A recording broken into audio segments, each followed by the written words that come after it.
বিশ্বকাপ জয়ের পর আর্জেন্টিনা ও মেসির মহানতা। ২০২২ সালে কাতার বিশ্বকাপের সেই ঐতিহাসিক রাত।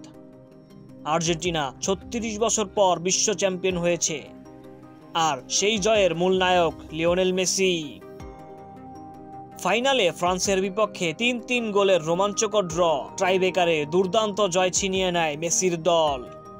মেসি পেলেন গোল্ডেন বল, আর আর্জেন্টিনা পেল ফুটবল বিশ্বের সর্বোচ্চ সম্মান।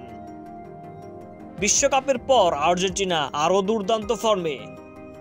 এখনো অপরাজিত স্কালোনির দল জিতেছে একের পর এক আন্তর্জাতিক ম্যাচ।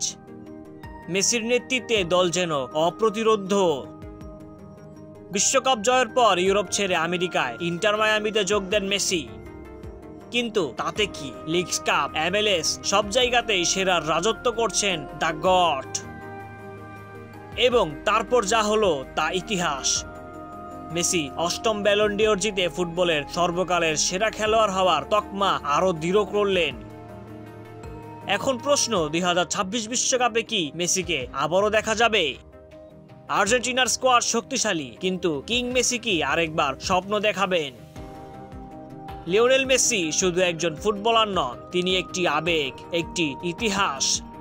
আর্জেন্টিনার জয়যাত্রা কি চলতে থাকবে? কমেন্টে আপনার মতামত জানান। ধন্যবাদ সবাইকে। খেলাধুলার সর্বশেষ আপডেট পেতে সঙ্গে থাকুন এমএসি স্পোর্টসের সঙ্গে।